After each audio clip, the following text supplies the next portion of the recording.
اشتعلت النار في بيت روز بطريقة غامضة وغريبة، ومحدش عارف ايه السبب في اشتعال النار.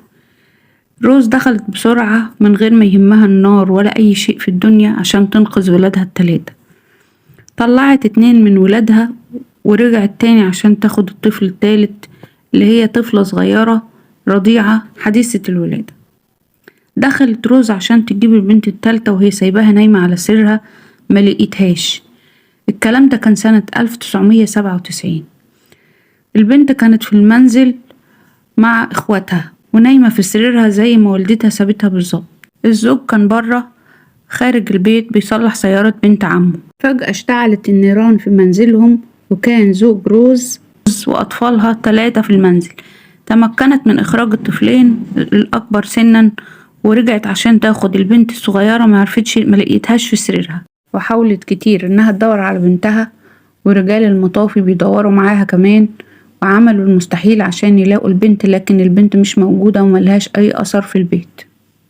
حاول رجال الإطفاء إقناع روز إنها تنتظر لحد ما يخمدوا النيران وبعدين هيدخلوا من أول وجديد يدوروا على الطفلة.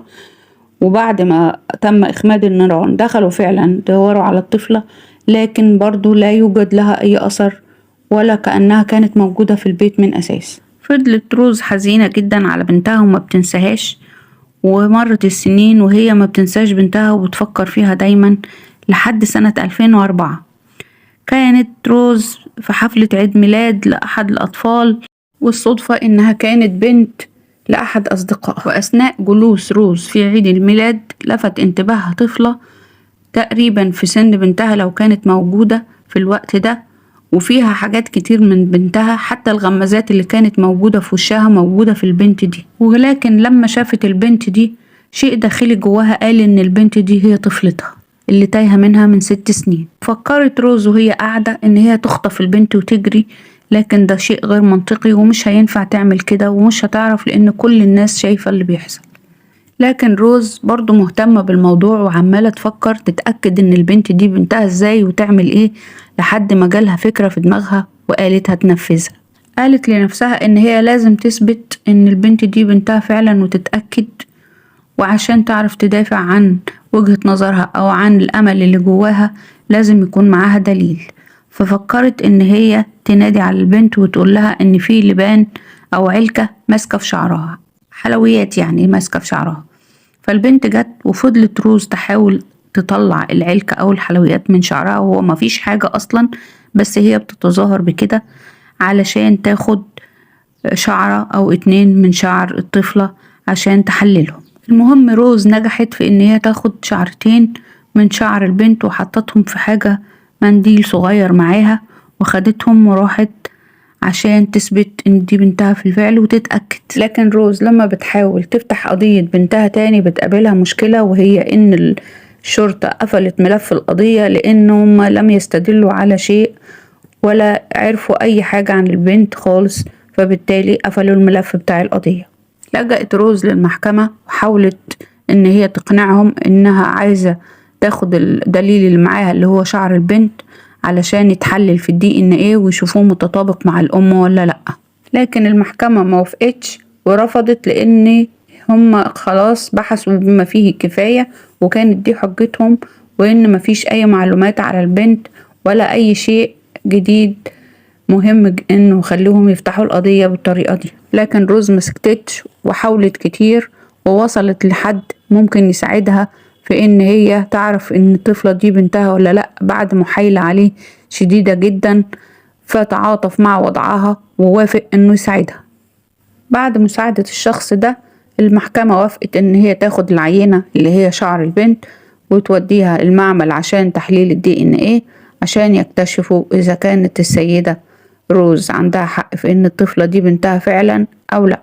وتم فتح القضية وفعلا ثبت بالتحليل ان الDNA بتاع الطفلة يتطابق مع الام اللي هي روز، وتم فتح القضية مرة تانية. بس في هنا سؤال محيرنا وواقفين معاه بنقول ازاي وصلت الطفلة من البيت اللي بيتحرق لحفلة عيد الميلاد؟ وكانت هنا مفاجأة، كل الموجودين او كل اللي يعرفوا القصة اتصدموا لما عرفوها.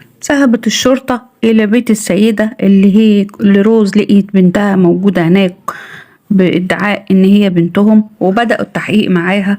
اتضح إن السيدة واسمها كارولين قالت للكل إنها حامل، وفي الواقع هي مش ما كانتش حامل، وإن هي خافت إن الناس يكتشفوا كذبتها بعد 9 شهور ويعرفوا إن هي ما خلفتش ومش حامل أصلا من البداية. الشرطة اعتقلت كارولين وفضلت تحقق معاها، وكارولين بتحكي بتقول إن هي كانت قايلة للكل إنها حامل وخافت إن كذبتها تنكشف، فحاولت تشوف حل لموضوعها عشان محدش يعرف إن هي كدابة وإن هي بتخترع حاجات أو بتقول حاجات مش موجودة وإن هي ما بتخلفش أصلا.